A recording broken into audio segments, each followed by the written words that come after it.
देखिए, हिंदुस्तान में एक फैशन बन गया है और ये प्रेस वालों ने भी थोड़ा फैलाया है, बीजेपी आरएसएस तो फैलाती है कि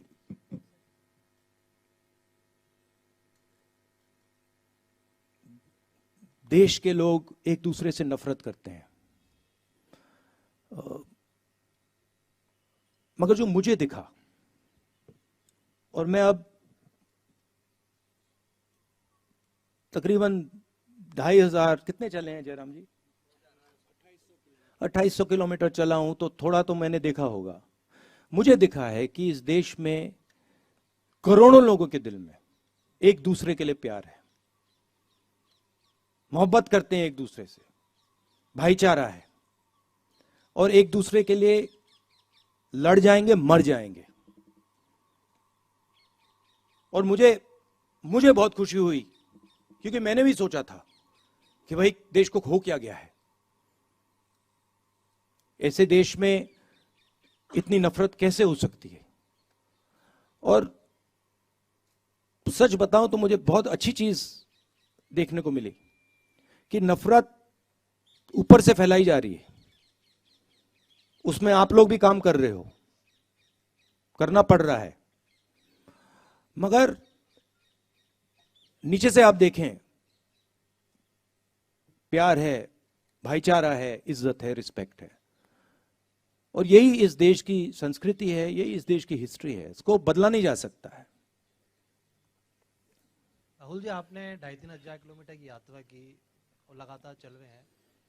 इस पूरी यात्रा में राजनीतिक रूप से, सामाजिक रूप से क्या आपने बदलाव, क्या दो तीन अहम चीजें महसूस की जो आने वाले समय में चुनौती बन सकती है, कांग्रेस पार्टी उसका मुकाबला भी कर सकती है? इस तरह की क्या दो तीन चीजें अहम रूप से महसूस किया आपने?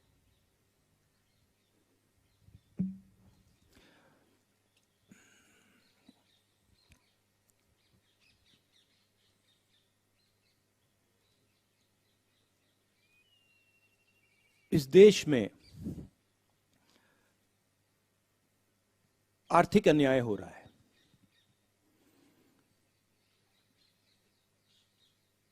और देश के लोगों को ये दिख रहा है। देश के लोग देख सकते हैं कि चुने हुए लोगों के पास सब कुछ है,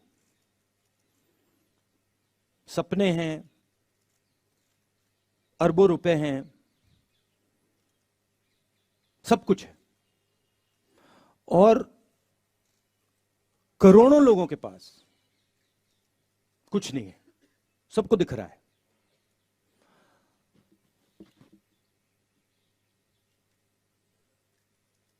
करोड़ों लोग हर रोज उठते हैं, कोई ना कोई सपना देखते हैं, और फिर उनका सपना टूट जाता है। युवा कोई इंजीनियर बनने की कोशिश करता है, कोई डॉक्टर बनने की कोशिश करता है, दिल में उनको सच्चाई मालूम है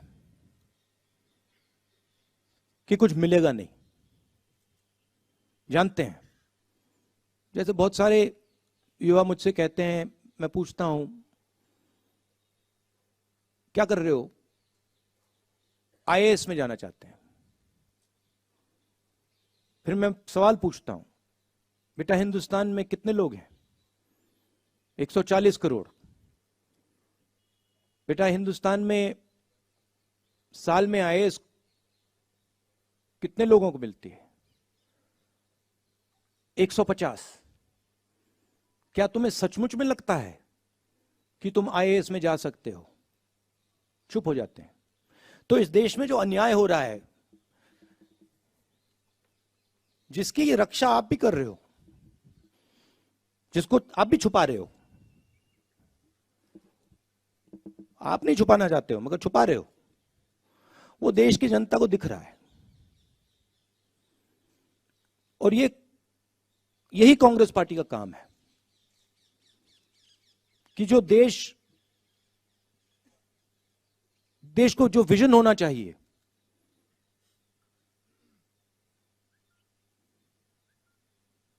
आगे का, पीछे का नहीं।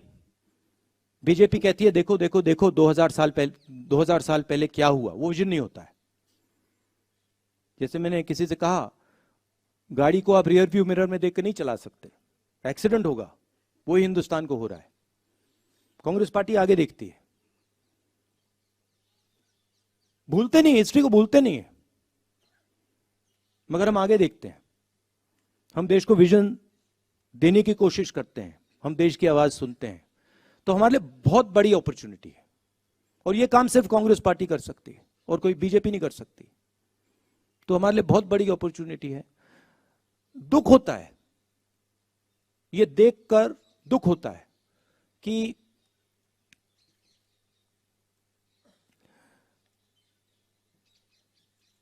सौ लोगों के पास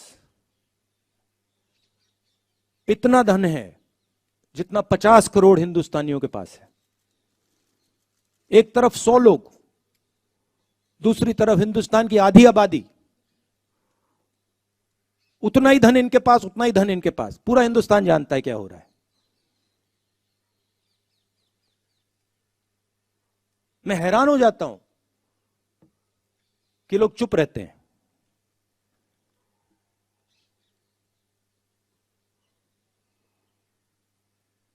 दिल बड़ा है उनका, मगर ऐसे देश नहीं चलाया जा सकता। तो ये समझने को मिला मुझे। राहुल जी, हमारे पास 5-7 मिनट बाकी हैं। 3 सवाल जल्दी लूंगा मैं दिल्ली स्थित मीडिया से। असीम कमाल, पीटीआई से। Sir, 2024 is not very far. There are a lot of regional parties that have been talking about bringing the opposition together. When will the Congress take the lead in bringing the opposition together? And in that context, how will you reconcile your differences with parties like TMC and AAP? Brother, you have to ask this to the Congress president. I have a view that the Congress party must work with all the opposition parties.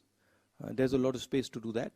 But the exact strategy, how it's going to be done, that you have to ask the new Congress president. I'm actually not involved in that right now.